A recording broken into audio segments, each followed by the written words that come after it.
7 7 تاریخ کو اور یا 8 کی رات کو آپ کو لے کے جاتے ہیں تو اس میں بھی کوئی حرج نہیں ہے.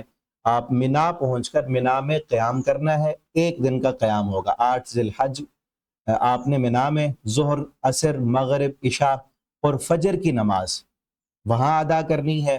اور ظہر، عصر اور عشاء یہ 3 نمازیں قصر پڑھنی ہیں آپ نے. مغرب اور فجر کی نماز چونکہ قصر نہیں ہوتی وہ آپ نے پوری پڑھنی ہے. 3 نمازیں قصر پڑھنی ہے، چاہے آپ مقیم ہیں وہاں مکہ میں رہنے والے ہیں، چاہے آپ باہر سے آئے ہوئے ہیں. کیونکہ نبی کریم صلی اللہ علیہ وسلم نے حجۃ الوداع کے موقع پر بالاستثناء تمام حجاج کو یہ نمازیں ظہر، عصر اور عشاء قصر پڑھائی تھیں. اور جو مکہ میں جو حاجی نہیں تھے ان کو آپ صلی اللہ علیہ وسلم نے یہ فرمایا تھا کہ وہ پوری نماز پڑھیں. اس کے بعد جب فجر کی نماز آپ ادا کر لیں گے تو اگلا دن شروع ہو جائے گا 9 ذی الحج کا. 9 ذی الحج یوم عرفہ ہے. 9 ذی الحج کا دن عرفہ کا دن ہے، جس دن حاجی جو ہے وہ میدان عرفات میں جاتے ہیں اور یہی دن حج کا دن ہے. اصل جو 9 ذی الحج یوم عرفہ کا دن آپ نے میدان عرفات میں جانا ہے. میدان عرفات میں سورج طلوع ہونے کے بعد آپ نے منا سے روانہ ہونا ہے اور عرفات میں جانا ہے. پیدل بھی راستہ موجود ہے اور آپ سواری پر بھی جا سکتے ہیں. اور یہ اہم بات یہ ہے یہاں پہ بتانے کی کہ میدان عرفات میں پیدل جانا افضل ہے یا سواری پہ جانا افضل ہے. نبی کریم صلی اللہ علیہ وسلم جو ہے آپ سواری پر گئے، اونٹنی پر آپ صلی اللہ علیہ وسلم سوار تھے. بہت زیادہ رش تھا. آپ نے حجۃ الوداع کے موقع پر آپ اونٹنی پر تھے اور باقی صحابہ پیدل تھے. بعض لوگ جو ہے وہ یہ کرتے ہیں کہ میدان عرفات میں جانے کے لیے سواری موجود ہونے کے باوجود بھی پیدل جانے کو ترجیح دیتے ہیں. اگر سواری موجود ہے تو آپ سواری پہ جائیں، لیکن اگر آپ یہ سمجھتے ہیں کہ رش کی وجہ سے سواریاں بھی لیٹ ہو جاتی ہیں تو آپ پیدل جا سکتے ہیں تو پیدل جائیں. اور عرفات میں جا کر آپ نے کیا کرنا ہے کہ وہاں پہ مسجد کے قریب اگر آپ کو جگہ ملتی ہے تو ٹھیک ہے، ورنہ پورا میدان عرفات جو ہے وہ وقوف عرفہ ہے. مسجد نامرہ جو ہے وہ وہاں پہ خطبہ ہوتا ہے اور پورا میدان وہاں پہ اسپیکر وغیرہ لگے ہیں، خطبہ آپ کو وہاں پہ سنائی دے گا.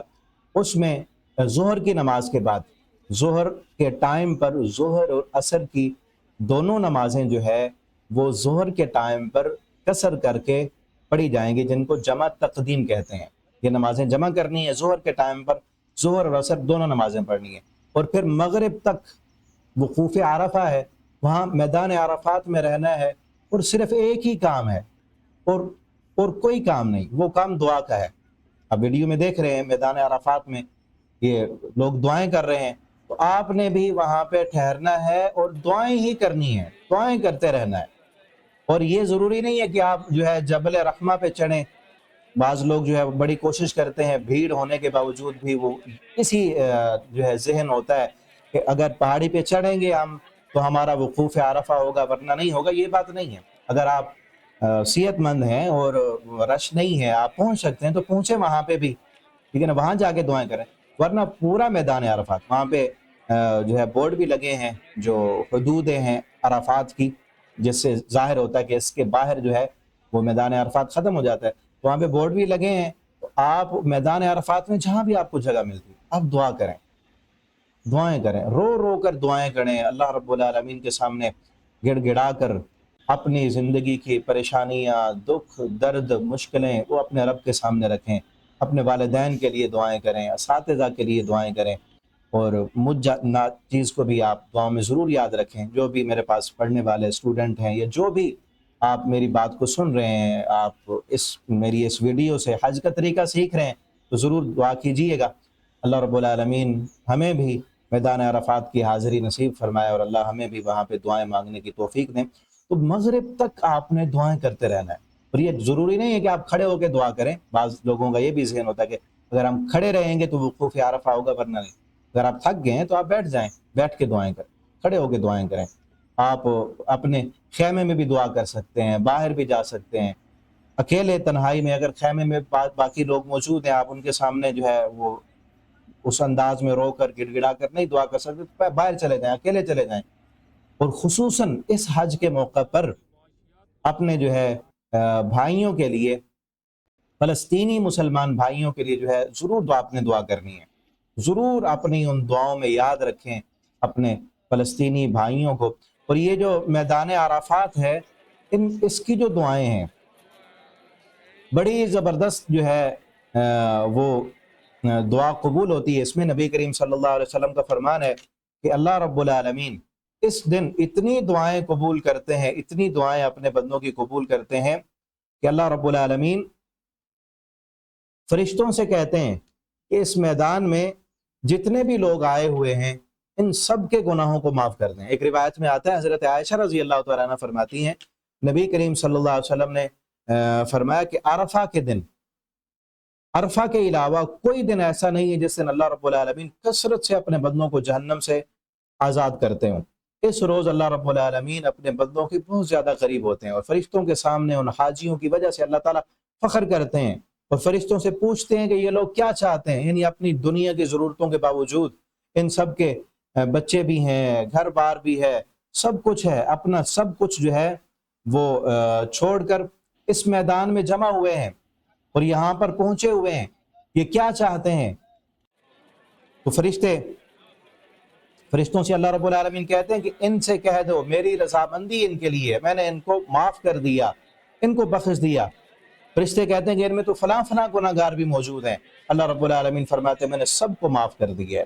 لیکن ایک حدیث میں یہ بھی آتا ہے کہ ایک بندہ رجل اشعث اغبر مد یدہ الی السماء، ایک بندہ بکھرے ہوئے بالوں والا، اس کا جو ہے لباس بھی غبار آلود ہوتا ہے، بال بھی بکھرے ہوئے ہیں، بڑا لمبا سفر کر کے، اور محدثین نے یہ لکھا ہے کہ وہ میدان عرفات میں جبل رحمہ پہ چڑھا ہوا ہوتا ہے اور اللہ رب العالمین سے کہتا ہے کہ اللہ مجھے معاف کر دے، مجھے معاف کر دے، لیکن آواز آتی ہے مطعمہ حرام ملبسہ حرام مشربہ حرام غذی بالحرام فأنی یستجاب لذلک، تیرا کھانا حرام کا، تیرا پینا حرام کا، تیرا لباس یہ تو کپڑے پہن کے آیا ہوا ہے حرام کے، یہ بھی حرام کے پیسوں سے، رشوت کے پیسوں سے، کرپشن سے، سود کے پیسوں سے لیے ہوئے، تیری دعا کیسے قبول ہو؟ تو جس کا رزق حرام کا ہے اس کی دعا وہاں پہ بھی قبول نہیں ہوتی۔ جو اتنا عظیم ترین دن ہے تو اپنا رزق جو ہے وہ حلال کا بنائے، سود سے، حرام سے، رشوت سے، ان ساری چیزوں سے بچ کر حلال کے پیسوں سے جائیں، اللہ رب العالمین سے دعائیں کریں، اللہ رب العالمین ہمارا رزق حلال کر دیں اور ہمیں حلال رزق سے وہاں جانے کی توفیق عطا کریں۔ اور اس دن کی جو بہترین دعا ہے، نبی کریم صلی اللہ علیہ وسلم نے فرمایا سب سے بہتر دعا جو یوم عرفہ کے دن کی گئی مجھ سے اور پہلے انبیاء نے بھی جو اس دن مانگا، وہ یہ دعا تھی لا الہ الا اللہ وحدہ لا شریک لہ لہ الملک ولہ الحمد وہو علی کل شیء قدیر۔ اس دن اس دعا کو کثرت سے پڑھیں، اگر آپ وہاں گئے ہیں وہاں بھی پڑھیں، اور یہاں بھی اگر آپ نہیں گئے، حج کے لیے نہیں گئے، اللہ رب العالمین لے جائیں ہمیں، تو یوم عرفہ کا روزہ بھی رکھنا ہے ہم نے، جو میدان عرفات میں انہوں نے روزہ نہیں رکھنا، اور جو میدان عرفات میں نہیں ہیں یعنی عام ہم اپنے گھروں میں ہیں تو ہم نے عرفہ کا روزہ بھی رکھنا ہے اور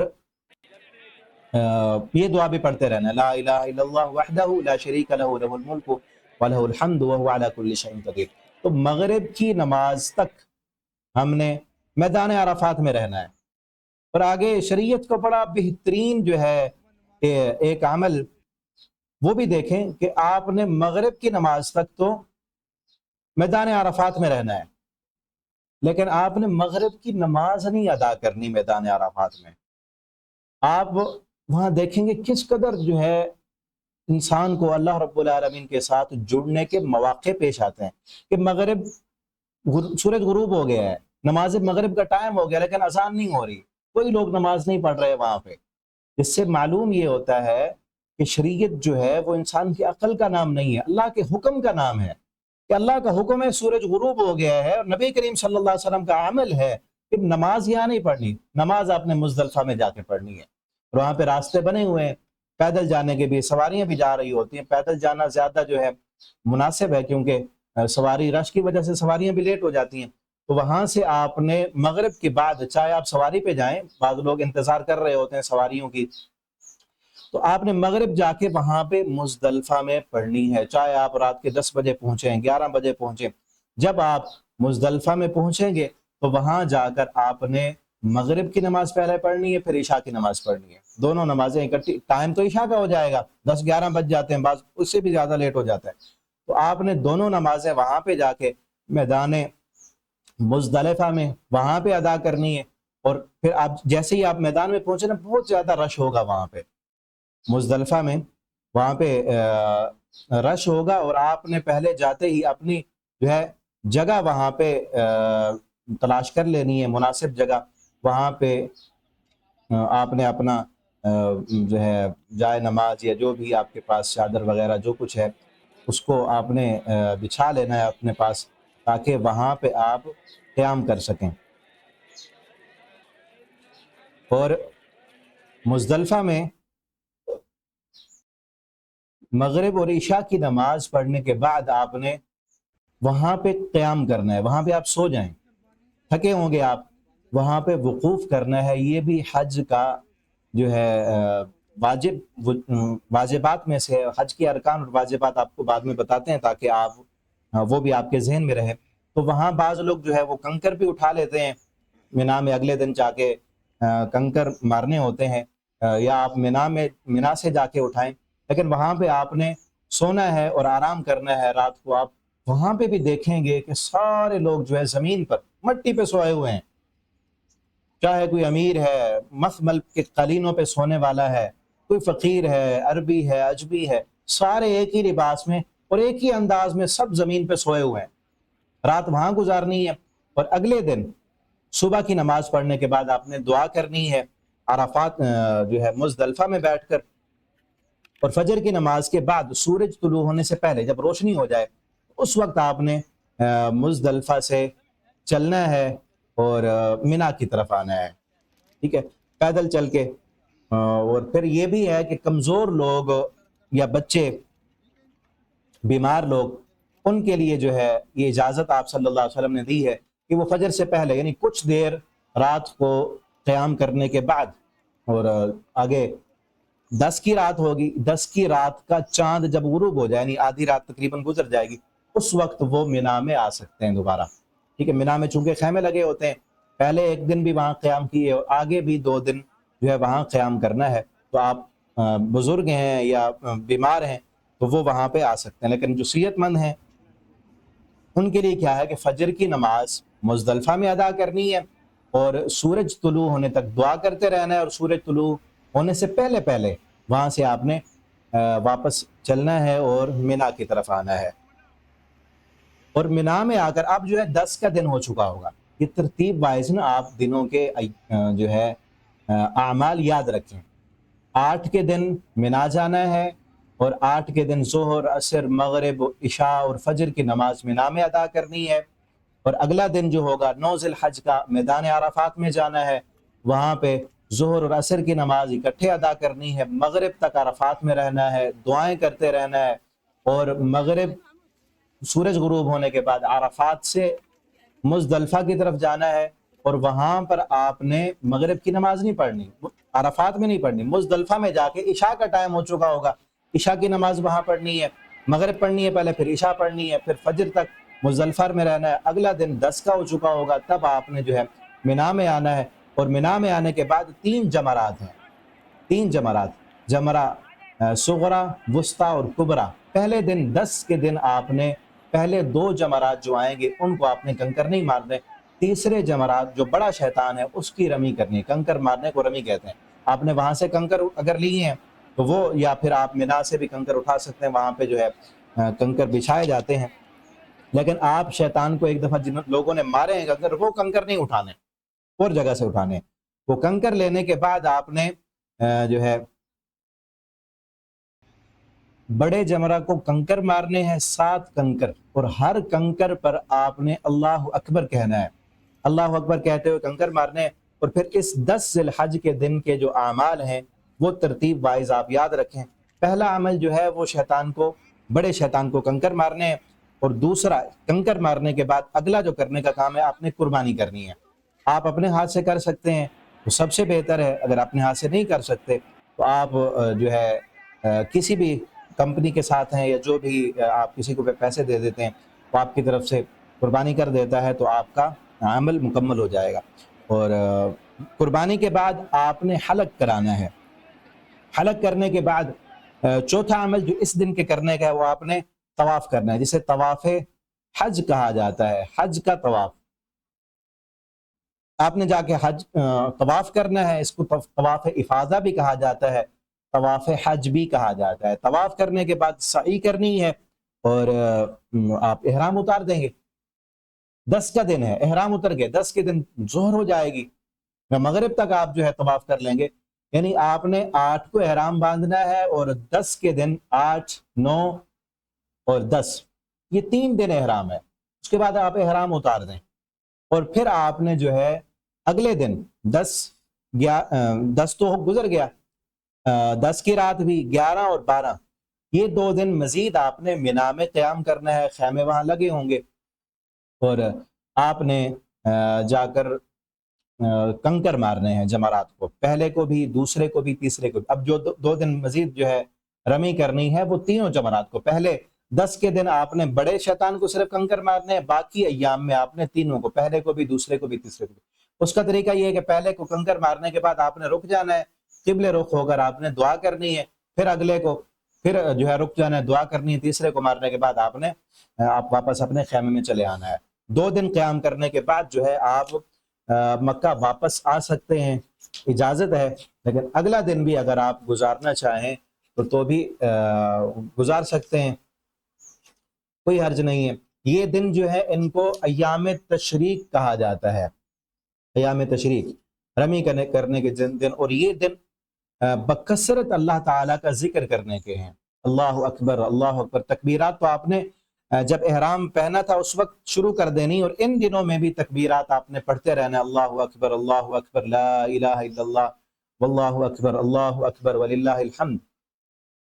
اور ان دنوں میں نمازیں جو ہیں وہ آپ نے اگر مسجد خیف آپ کے قریب ہے، آپ کے خیمے کے، مسجد میں جا کے آپ نماز ادا کریں گے. ورنہ جو ہے آپ اپنے خیموں میں، آواز آتی رہتی ہے، جو ہے اسپیکر وغیرہ لگے ہوتے ہیں، تو وہاں پر بھی آپ نماز ادا کر سکتے ہیں. اور 12 کو آپ واپس آ جائیں اور اس کے بعد آپ کا حج مکمل ہو گیا. لیکن ایک عمل حج کا باقی ہے کہ آپ جب واپس آئیں گے اپنے گھر تو آپ نے طواف وداع کرنا ہے. الوداع کا معنی الوداع، یعنی مکہ کو آپ کا آخری جو عمل ہے وہ کعبۃ اللہ کو الوداع کرنا ہوگا، کہ آپ بیت اللہ میں جائیں گے، طواف کریں گے، جس کو طواف وداع کہا جاتا ہے. وہ طواف کرنا بھی واجب ہے. وہ طواف کر کے آپ اپنے گھر واپس آ جائیں گے. اللہ رب العالمین آپ کا حج قبول فرمائے. اور چند ایک باتیں اور بھی آپ سن لیں. ان دوران اگر کسی عورت کو مینسز آ جاتے ہیں، اب وہ کیا کرے گی؟ اب تو یہ جدید سہولیات بھی موجود ہیں، مانے مینسز کو روکنے کے لیے جو ہے ادویات ملتی ہیں، اور ڈاکٹر سے مشورہ کر کے وہ بھی لی جا سکتی ہیں. لیکن اگر پھر بھی ایسا مسئلہ بن گیا ہے کسی عورت کے ساتھ، تو وہ باقی جتنے بھی حج کے اعمال ہیں وہ سارے کرے گی، لیکن بیت اللہ کا طواف وہ نہیں کرے گی.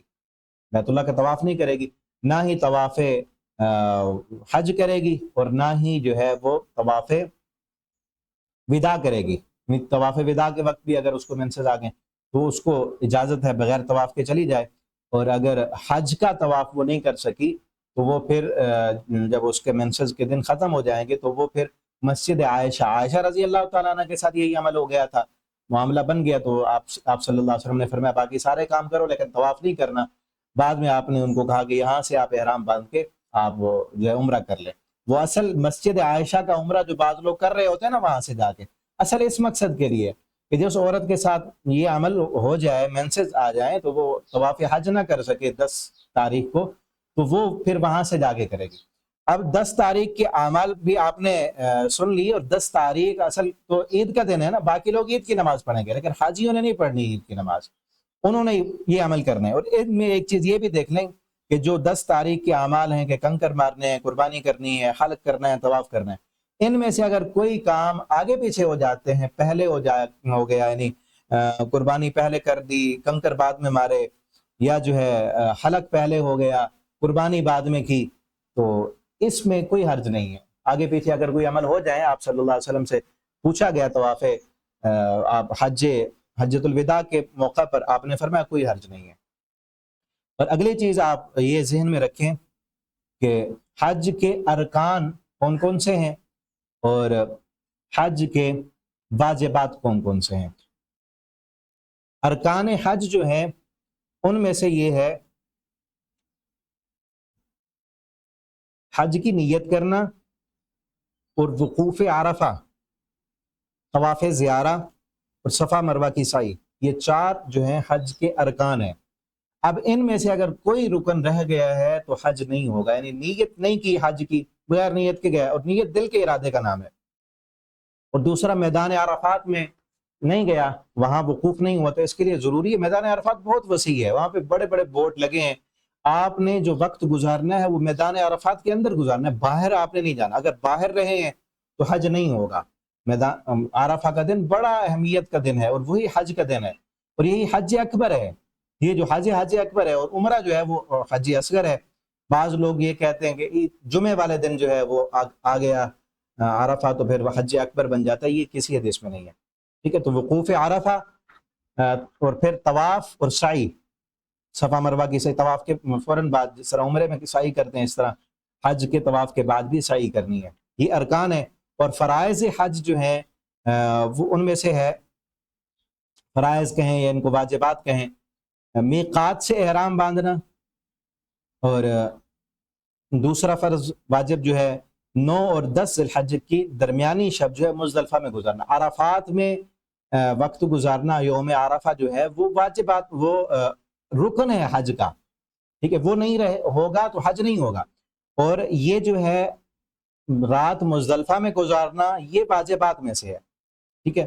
9 اور 10 کی درمیانی جو شب ہے، یعنی عرفہ کے بعد کی جو رات ہے وہ مزدلفہ میں گزارنا، یہ واجب ہے۔ اور سر کے بال منڈوانا یا کتروانا، مرد کے لیے منڈوانا، عورت کے لیے چند بال جو ہے وہ کٹوانا، یہ بھی واجبات میں سے۔ ایام تشریق 11، 12 اور 13، اور کم از کم ابتدائی 2 راتیں، یعنی 11 اور 12 کی، 13 کی رات اضافی ہے، وہ بھی اگر رہنا چاہیں تو رہ سکتے ہیں، ورنہ 2 راتیں یہ گزارنا، یہ بھی واجب ہے۔ اور تینوں جمرات کو کنکریاں مارنا، ان 2-3 دنوں میں تینوں جمرات کو کنکریاں مارنا، پہلے دن ایک کو مارنی اور باقی 2 دن تینوں کو۔ اس کے بعد طواف وداع کرنا، طواف وداع بتا دی ہے، لیکن حیض و نفاس والی عورتیں جو ہے وہ اس سے مستثنیٰ ہیں، وہ طواف وداع کیے بغیر اپنے ملک میں روانہ ہو سکتی ہیں، لیکن شرط یہ ہے کہ انہوں نے طواف زیارہ پہلے جو طواف حج ہے وہ کر لیا ہو۔ اور اسی طرح قربانی جو ہے وہ بھی۔ اور اگلی چیز یہ ہے کہ اگر واجبات حج میں سے کوئی چیز رہ جاتی ہے تو دم دینا ہوگا، اور حدود حرم میں دینا ہوگا۔ یہ نہیں کہ آپ پاکستان میں کسی ملک میں رہتے ہیں، آپ پیچھے فون کریں گے ہماری طرف سے دم پڑ گیا تو دم دے دیں، یہ نہیں ہوگا۔ حدود حرم میں دم دینا ہے اگر واجبات میں سے کوئی چیز رہ جاتی ہے، اور باقی چیزیں ترتیب 10 دن حج کو جو کام کرنے ترتیب آگے پیچھے ہو گئی ہے تو اس کا کوئی حرج نہیں ہے۔ رکن کی حج کا رہ گیا ہے تو حج نہیں ہوگا، واجبات میں سے کوئی چیز رہ گئی ہے تو آپ دم دیں گے اور آپ کا حج مکمل ہو جائے گا۔ امید ہے آپ کو باتیں جو ہے وہ سمجھ آئی ہوں گی۔ اور سب سے بہتر جو سمجھنے کی چیز ہے ان تمام حج میں سے وہ یہ ہے کہ اللہ رب العالمین کے ساتھ اپنا تعلق مضبوط کریں، اللہ سے دعائیں کریں، اور اللہ رب العالمین کو خالق مالک سمجھتے ہوئے، اپنے آپ کو چھوٹا سمجھتے ہوئے، عاجز سمجھتے ہوئے اللہ رب العالمین کے سامنے جھکیں، گڑ گڑائیں، اور لوگوں کو دیکھیں کہ سب لوگ جو ہے اللہ کے سامنے جو ہے کس قدر بے بس ہیں، اللہ کے در کے بھکاری ہیں، رب کے گھر کے گرد جو ہے طواف کرنے والے، اور قدم قدم پر ابراہیم علیہ السلام کو یاد رکھیں، ان کی وفاؤں کو یاد رکھیں کہ کس طرح ویران بیابان سنسان علاقے میں اللہ نے اتنی رونقیں لگا دی اور ساری دنیا کے لوگ وہاں پہ جمع ہے، کہ کس وجہ سے ہے؟ یہ سارا ابراہیم علیہ السلام کی جو ہے اللہ کے ساتھ محبت، اور ان کی وفائیں اور قربانیاں، اور امتحانات میں جو ہے سرخروئی، اور اللہ رب العالمین کے حکموں کی فرما برداری، کہ انہی وہی میدان منا کا جو ہے میدان ہے کہ جس میں ابراہیم علیہ السلام اپنے بیٹے پر چھری پھیرنے کے لیے تیار ہو گئے، وہی مکہ ہے جس میں ابراہیم علیہ السلام اپنے دودھ پیتے چھوٹے سے بچے کو جو ہے اکیلا چھوڑ کر، اپنی بیوی کو، جوان جو ہے بیوی کو اللہ کے حکم پر اکیلا چھوڑ کے چلے گئے، اور اپنے جو ہے ان کی بیوی بھی کتنی فرما بردار تھی، ان کے اپنے بیٹے کو پانی پلانے کے لیے کوشش کرنے کے لیے وہ دوڑی تھی صفا مروہ پر، تو اس کا دوڑنا اللہ رب العالمین کو اتنا پسند آیا تھا کہ اللہ نے اپنا جو ہے فرض کر دیا. حج میں فرض ہے، عمرے میں فرض ہے. کوئی حاجی لاکھوں روپے لگا کے جا کے بیت اللہ کا طواف صرف کر لے اور صفا مروہ کی سعی نہ کرے، اللہ کو اس کے لاکھوں منظور نہیں ہے. اللہ کو وہ ادا پسند ہے جو ادا اللہ رب العالمین کی فرما برداری میں وہ بے تاب ہو کر تڑپ کر وہ دوڑی تھی. آپ بھی جب وہاں صفا مروہ پہ دوڑیں تو دل میں یہ تڑپ ہو کہ اللہ جس طرح وہ بے قرار تھی، اس کی زندگی کی بے قراریاں تو نے مٹا دی تھیں، اور آب زمزم کا پانی، یہ رحمتیں اور برکتیں یہاں دوڑنے سے ملی تھیں. اللہ میں بھی وہاں انہی قدموں پہ دوڑ رہا ہوں، دوڑ رہی ہوں. اللہ میری بھی بے قراریاں دور کر دے جس طرح تو نے اپنی اس بندی کی بے قراریوں کو دور کیا تھا. اور مینا میں جب راتیں گزاریں، وہاں رہیں، تو ذہن میں یہی ہو کہ اللہ تیرا ایک بندہ کتنا وفادار تھا، اللہ ابراہیم کتنے وفادار تھے. مینا میں بھی یاد کریں اور مقام ابراہیم پر بھی یاد کریں، ابراہیم علیہ السلام کی وفائیں یاد کریں اور اپنی بے وفائیوں کا بھی ذکر کریں. اللہ تیرا ابراہیم تیرا کتنا بڑا فرما بردار تھا، کتنا وفادار تھا، اور میں کتنا بے وفا ہوں. اللہ میں ان جیسا ہوں نہیں، اللہ مجھے ابراہیم جیسا بنا دے. یہ دعا کریں گڑ گڑا کر، رو رو کر کہ اللہ تیرا ابراہیم بڑا تیرا وفادار تھا اور میں نے تو قدم قدم پر بے وفائیاں کی ہیں. اللہ میری بے وفائیوں کو معاف کر کے مجھے بھی اپنا وفادار بنا دے، اپنا فرما بردار بنا دے. یہ اصل مقصد ہے، یہ جو ہے فلسفہ حج ہے. اور دیکھیں سارے لوگ جو ہے جمع ہیں وہاں پر، بہت سارا موقع آپ کو ملے گا. ہر قسم کے پوری دنیا سے آئے ہوئے لوگ، مختلف قسم کے رنگ، مختلف زبانیں، مختلف تہذیب، طریقہ، اور آپ کو نظر آئے گا. اور اس وقت تصور میں لائیں کہ جس طرح اب 2 چادریں پہن کے آئے نا، سارے لوگ جمع ہیں. قیامت کے دن بھی آنا ہے یہاں پہ، میدان عرفات میں ہوگا قیامت کا دن. وہاں میدان عرفات میں یاد رکھیں گرمی کتنی شدید ہے، اور ایک دن وہ بھی ہوگا جب قیامت کے دن آنا ہے. تو اس قیامت کے دن کی گرمی سے اللہ رب العالمین سے جو ہے معافیاں مانگیں، گڑ گڑائیں، روئیں اپنے لیے، والدین کے لیے. قیامت کے دن کی سختیوں سے پناہ مانگیں اللہ سے، اور دعائیں کرتے رہیں. اور اس نیت سے اس فلسفے کو ذہن میں رکھیں. اور اس میں جو ہے حج کے دوران جو تکلیف آتی ہے، پریشانی آتی ہے، اس پر صبر کریں، اس پر بھی اجر ملنے والا ہے. جو تھکاوٹ ہوگی، اور عورت کے لیے تو جہاد کہا گیا ہے کہ حج جو ہے عورتوں کے لیے جہاد ہے. اس پر صبر اور ہمت اور اللہ رب العالمین کے ساتھ تعلق.